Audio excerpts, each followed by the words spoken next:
Hi, welcome back to the Doomsday Show for Wednesday, January 10th. It's a little later in the day than I normally do one of my sermons, but it's been so good. I'm the Right Richard Reiser, and when I started this show, I thought Doomsday was going to take years. I mean, how fortunate could I be that Doomsday would be heating up this very day, as bombs are dropping everywhere. Baghdad is having a massive conflict in the name of democracy, and so has Somalia. President Yusuf has welcomed United States airstrikes. Remember I was telling you about Somalia yesterday? Well, now the United States is bringing in their gunboats and other things to kill off members of Al-Qaeda.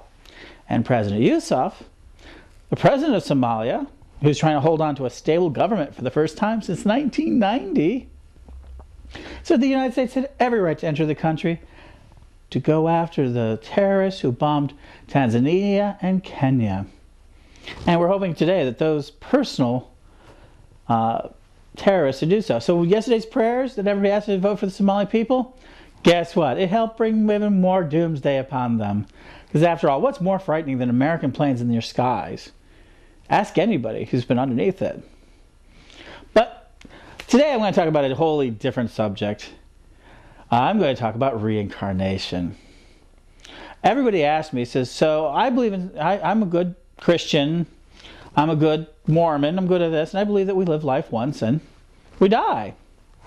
And in that lifetime I have to see either the salvation of Jesus Christ or some other goodly works, and then maybe, if I'm fortunate, I'll see God in the judgment of heaven.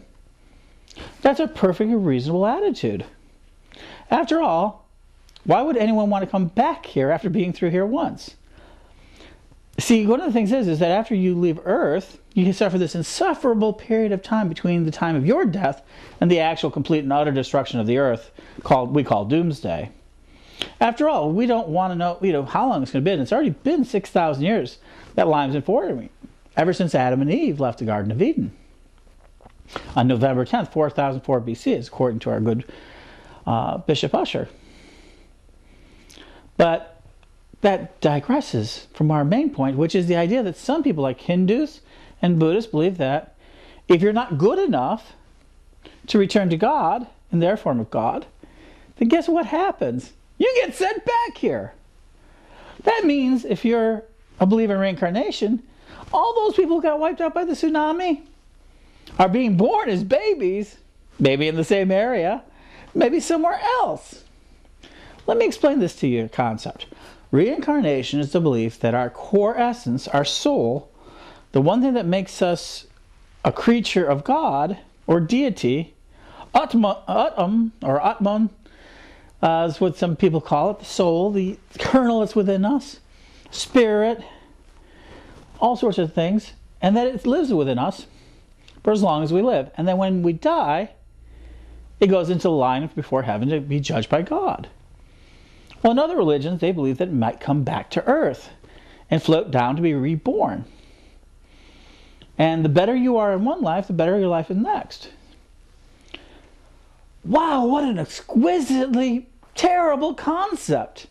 And even more example why we need a doomsday to end everything so they can't be reborn. Because obviously if even one human being coupled survives, the chances of that kid's going to be reincarnated. Doesn't matter how terrible the world, bombs can be blown up, everything else, and this one little couple can be back, and everybody can be coming back for the long period of time. This is why we need the utter destruction of the earth that is demanded for in the Revelations and the Vishnus and other places because of this concept of reincarnation or continuation. Think about it. You die, you come back. You get killed again. Your personal doomsday. You have to face it over and over and over again. Killed by cars, thrown rocks at you, fell off a cliff, snake bite, died of thirst, got hacked by a machete, got hacked by a Roman sword.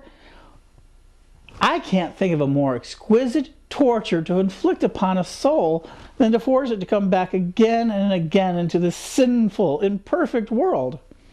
Which, of course, is heated up, and we're now in the United States and in the world the hottest it's ever been. Yeah, it was reported by the U.S. Meteorological Society. People, I don't have to make this stuff up. I don't. You can look it up. But then you get back to reincarnation. Those viruses, gotta watch them every minute. They don't care. They don't stop. But having to worry about every minute. So you come back and you have to do the same things over and over again until you get better. And the Buddhists believe this is a punishment. Well, I would too. But it gives you something while you're waiting in line. Because in the end, no matter if you're a person who believes in one true way in salvation, or a person who believes that we're just trying to get perfected into the world until we can get back to God, both of them will ultimately benefit from our end goal. And you know what that is? Doomsday, or the destruction of everything on the planet, so that we may one day stand before the judgment of God. Hallelujah, blessed be and praise, that we may all come to understand the utter value that our lives were.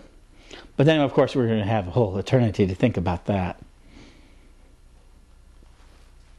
This is Right Richard Reverend Riser. Till tomorrow. If I don't see you tomorrow, it's the end of the world.